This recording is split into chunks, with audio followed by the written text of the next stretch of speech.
Hey everybody, my name is Cloudsnightmare and this video is going to be covering my top 10 games from the year of 2021. The rules that we'll be using are pretty simple. The game must have been originally released in 2021, so no ports, remasters, or remakes. Otherwise, Mass Effect and Alan Wake would definitely be on the list. And then I have to have personally played the game. There's just never enough time for me to play everything that I want to. So, with that out of the way, let's get into it. My top 10 games of 2021. Number 10. Forza Horizon 5. If you would have told me even last year that there would be a car game that I actually enjoyed and kept wanting to come back to, I'd have called you crazy. I have never been a fan of cars in general, car games even more so. This just stands as a testament to how unapologetically fun Horizon 5 is. Horizon 5 has the arcadey elements that allow you to just enjoy the game, and then they throw in an open world with an absolute ton to do. Number 9. Scarlet Nexus came out at the perfect time for me. I had just finished all of the other big games that came before it, and an RPG just sounded like fun at the time.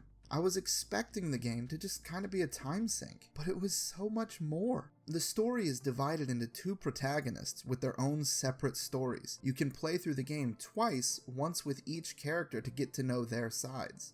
The psychic powers are awesome to play around with, and all of the characters were fun to get to know. Number 8. Guardians of the Galaxy was kind of a sleeper hit. The advertising for the game didn't do it justice, and in fact it actually put me off the game completely. Thankfully, I did end up playing it, and it was fantastic. The combat itself is simple, but enjoyable. The places this game really shines is really in the characters and the story arc itself. The Guardians' dialogue and interaction throughout the game is incredibly well done. Number 7. Ratchet and Clank Rift Apart was a game most of us were looking forward to for a long time, and the way they were talking about the portal system, it really seemed next gen. At release, the portals really did disappoint as they're basically just grappling hook points. But it was definitely a fun game with a surprisingly good story. It is beautiful and deserving of a spot in the top 10. Number 6. Resident Evil Village surprised me. I had been completely out of the RE universe for a long time. The trailers and the hype for this one actually drew me in completely. I sat down and played RE7 before this one came out because of all of that hype. The story here was awesome, and it has that classic Resident Evil flair.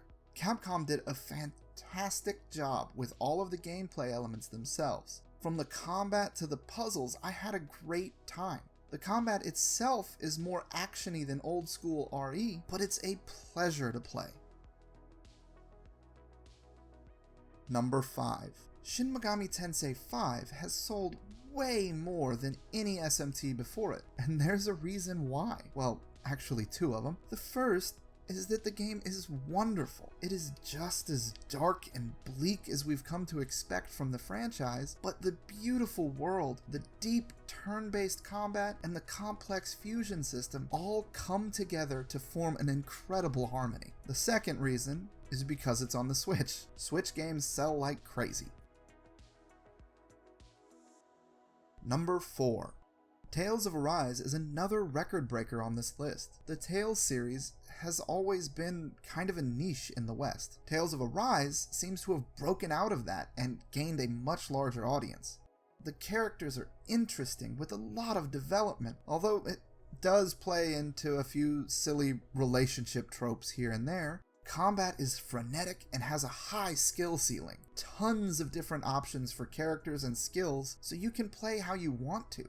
The story is a roller coaster and well worth seeing through. Number 3. Halo Infinite was the one I was the most worried about this year. It had to be delayed a whole year, and it still launched missing some features. I think everyone was a little worried about this one. Halo means a lot to a lot of people. The game is not without issues. Like I said, it's still missing features from the campaign, it launched without its standard playlists and multiplayer, and there are issues with the monetization. The game is great despite these issues. The campaign is a fun return to form, and the multiplayer is new but nostalgic, drawing up long forgotten memories of Halo 3. I can't put the game down, and I'm so glad they were able to bring the game around.